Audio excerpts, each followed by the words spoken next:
नमस्कार। आज मेरे पास है अपने ही ग्रुप की साधना तिवारी की एक कहानी जो मुझे बहुत पसंद है। दरअसल जो है, देखा जाए तो कहानियाँ ऐसी होती हैं कि कुछ मन को छू जाती हैं, कुछ ऐसे ही ऑब्लिवियन में चली जाती हैं, लेकिन ये कहानी मुझे पसंद है पर्सनली। तो सुनिएगा और बताइएगा कि आपको कैसी लगी।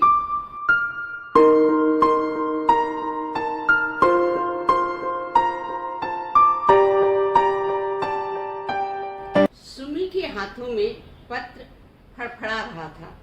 उसकी आंखों से आंसू की 2 बूंद टपके और नीचे जमीन में समा गई, बिल्कुल वैसे ही जैसे इस पत्र को पढ़ने के बाद जो दर्द सुमी ने महसूस किया उसे अपने दिल में समेट लिया। पत्र उसके पति सूरज के नाम था, जो सूजी नाम की किसी लड़की ने लिखा था। पत्र कुछ इस प्रकार था। डियर सूरज, जब तुमको ये पत्र मिलेगा, मैं तुम्हारी दुनिया से और इस जहां से भी शायद दूर जा चुकी होंगी। हम दोनों दोस्त थे और हर खुशी हर गम में एक साथ शेयर करते थे। जब तुम्हारे पिता व भाई एक दुर्घटना में नहीं रहे थे तो उन पर दुखों का पहाड़ टूट पड़ा था। घर से आकर भी तुम कितने दुखी और परेशान थे। एग्जाम आने वाले थे, तुम्हारा मन किसी काम में नहीं लग रहा था। तुम्हारे दोस्त व मैं तुम्हें कितना समझाते। इस बीच तुम्हारा जन्मदिन भी आया। तुमको खुश देखने के लिए हम खास दोस्त एक रिजॉर्ट पर गए और वहीं पर रात में रुके भी। तुम भी नहीं रहे थे, मैंने ही तुमको जिद करके मनाया था। तुम जा नहीं रहे थे पर तुमको मैंने जिद करके मनाया था।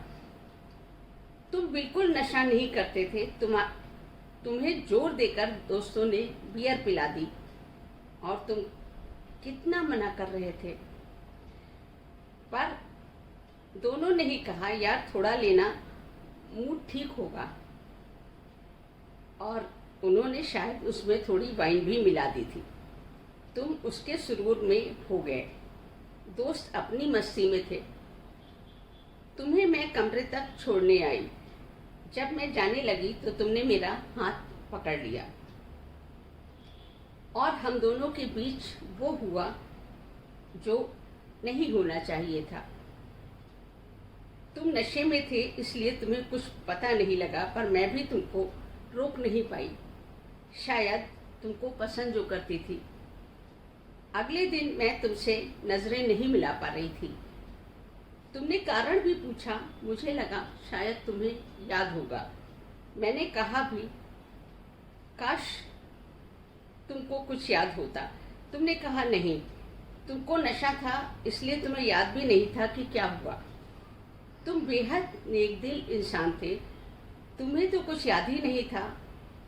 हफ्ते बाद एग्जाम थे।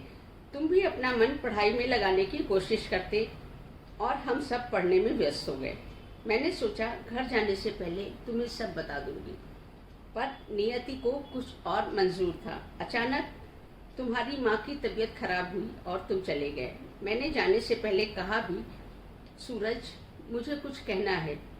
तुमने कहा सूजी अभी कुछ सलाह मत देना, आकर बात करते हैं, और तुम चले गए। मेरी भी 2-4 दिनों बाद फ्लाइट थी और मैं भी चली आई। 3 महीने बाद रिजल्ट आना था। उसके बाद सबके रास्ते अलग अलग थे। 1-2 बार हमारी बात हुई तो माँ की बीमारी से तुम परेशान थे। कुछ दिन बाद तुमने बताया कि माँ को पैरालिटिक अटैक आया है। उनका एक हाथ व एक पैर काम नहीं कर रहा है। मैं कुछ कह पाती इससे पहले तुम्हारा फोन कट चुका था। मैं तुमसे फिर कुछ न कह सकी। अचानक मेरी तबीयत कुछ बेचैन सी रहने लगी। मैं जब डॉक्टर के पास गई तो मुझे पता चला मैं माँ बनने वाली हूँ।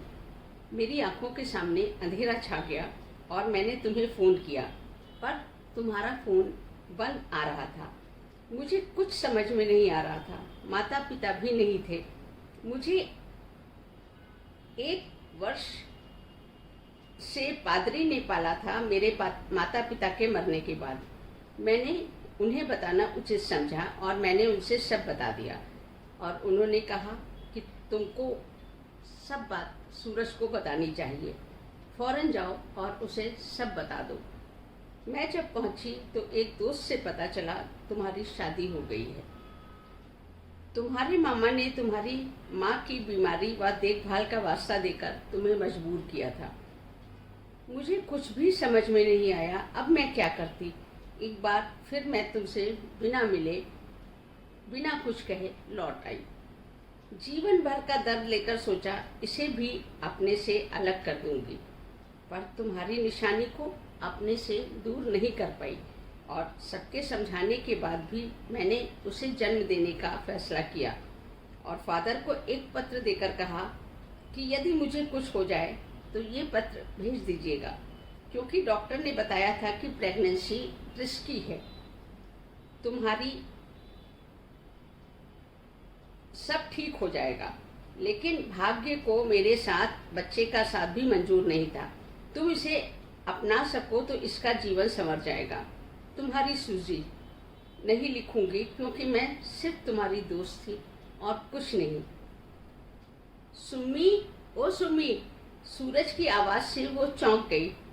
उसे, सुम्मी को सब समझ में आ गया कि किस दोस्त से वो मिलने गए थे फादर के पास, क्यों इतने परेशान से लौटे थे। बेहद दुखी, आंखें भी ऐसी थीं जैसे कितना रोए हों।